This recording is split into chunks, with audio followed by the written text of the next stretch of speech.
मेरा नाम सायरा है, उम्र 19 साल और ये कहानी महज 3 महीने पुरानी है। ये कोई बनावटी किस्सा नहीं, बल्कि मेरी जिंदगी का वो सच है जो शायद सुनकर तुम्हारा दिल कांप जाए। मैं एक छोटे से कस्बे की रहने वाली हूँ, जहाँ की हवा में मिट्टी की खुशबू और खेतों की हरियाली बसी है। मेरी आंखें ऐसी कि मानो सूरज की किरणें झांक रही हों, और बाल इतने घने कि जब लहराते तो लगता जैसे कोई नदी बह रही हो। मेरा चेहरा ऐसा कि कस्बे की लड़कियां जल भुन जाती और लड़के चुपके से ताकते। मेरी हंसी में वो मासूमियत थी कि लोग कहते, सायरा तू तो चांद की तरह चमकती है। मेरा बचपन कस्बे की गलियों, मंदिर की घंटियों और माँ के आंगन में बिताया। सुबह सुबह माँ हवन करती और मैं पास बैठकर चाय की चुस्कियाँ लेते हुए सपने बुनती कि एक दिन मैं शहर जाकर ऊंची पढ़ाई करूंगी। कस्बे में लड़कियों की पढ़ाई 12वीं तक ही सिमट जाती थी, लेकिन मेरे बाबूजी का सपना था कि उनकी बेटी कुछ बड़ा करे। वो कहते, सायरा तू इस कस्बे की मिट्टी में नहीं, शहर की ऊंचाइयों में चमकेगी। कुछ ठीक चल रहा था कि एक दिन मामा का फोन आया। मामा दिल्ली में अकेले रहते थे। उनकी पत्नी यानी मामी 2 साल पहले मायके चली गई थी। दोनों के बीच अनबन थी और मामा अब अकेले ही जिंदगी काट रहे थे। फोन पर मामा ने बाबूजी से कहा, भाई सुना सायरा 12वीं पास कर चुकी है, अब क्या सोचा? बाबूजी बोले, यहीं कस्बे में क्या पढ़ाई होगी, सोच रहा हूँ इसे शहर भेज दूं। मामा ने तपाक से कहा, बिल्कुल सही सोचा, सायरा को मेरे पास दिल्ली भेज दो, मैं अच्छे कॉलेज में दाखिला करवा दूंगा। बाबूजी को बात जंच गई। माँ को थोड़ा डर था, लेकिन मामा के पर उन्होंने हामी भर दी। मैं तो खुशी से फूली नहीं समा रही थी। शहर का सपना मेरी आंखों में चमक बनकर उतर आया।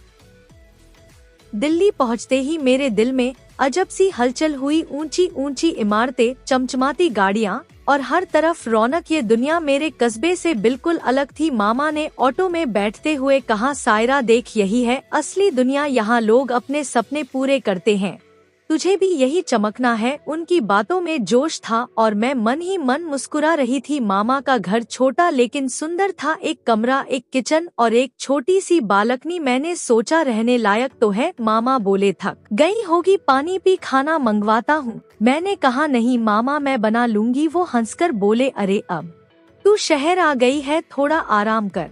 रात को मामा ने मेरे लिए बर्गर मंगवाया, तेरा फेवरेट है ना? मैं हंस पड़ी। हाँ मामा, आपको कैसे पता? वो बोले, अरे तुझे बचपन से जानता हूँ, उनका इतना ख्याल रखना अच्छा लग रहा था। रात को माँ को फोन किया, माँ मैं ठीक हूँ, मामा बहुत अच्छे हैं। माँ ने राहत की सांस ली और बोली, बेटा पढ़ाई पर ध्यान देना, मामा की बात मानना। अगले दिन मामा मुझे कॉलेज ले गए। वहाँ का माहौल देखकर मैं दंग रह गई। बड़ी बड़ी बिल्डिंग्स, स्टूडेंट्स की भीड़ और एक अलग ही रौनक। मामा ने मेरा दाखिला करवाया, किताबें खरीदी और बोले, सायरा पढ़ाई में कोई कमी नहीं आनी चाहिए। मैं बहुत खुश थी। अगले कुछ दिन सब कुछ ठीक चला। मैं कॉलेज जाती, मामा अपने ऑफिस, शाम को हम साथ खाना खाते। मामा हमेशा पूछते, कैसा रहा दिन, कोई दिक्कत तो नहीं? उनका इतना ध्यान रखना मुझे सुकून देता। एक दिन मामा बोले, सायरा आज बाहर खाना खाने चलते हैं। मैं खुश हो गई। हम एक शानदार रेस्टोरेंट गए। धीमी रोशनी, शानदार खाना और माहौल ऐसा कि मैं खो सी गई। मामा बोले, अब तू बड़ी हो गई है, शहर की जिंदगी को समझ। मैंने सिर हिलाया। खाना खाते वक्त मामा का हाथ मेरे हाथ को हल्के से छू गया। मैंने अनदेखा किया, लेकिन फिर उनका पैर मेरे पैर को छूने लगा। मैं असहज हो गई और पैर पीछे खींच लिया। मामा ये क्या? मैंने पूछा। वो हंसकर बोले, अरे कुछ नहीं, बस पैर में खुजली थी। मैंने उनकी बात मान ली, लेकिन मन में बेचैनी थी। रास्ते में मामा बोले, सायरा शहर में लोग खुले विचारों के होते हैं, तू भी अब कस्बे की शर्म छोड़ दे। उनकी बातें अजीब लगी, लेकिन मैं चुप रही। घर पहुंचकर मैंने दरवाजा बंद किया और सोचने लगी कि क्या मैं ज्यादा सोच रही हूँ। लेकिन आगे की घटनाएं मेरे शक को सच करने वाली थी।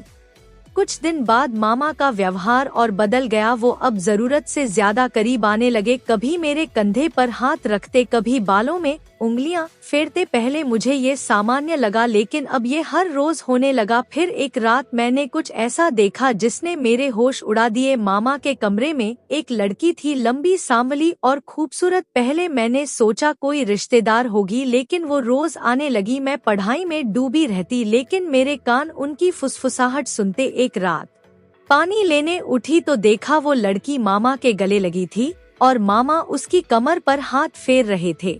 मेरा दिल धक धक करने लगा। मैं चुपके से अपने कमरे में लौट आई।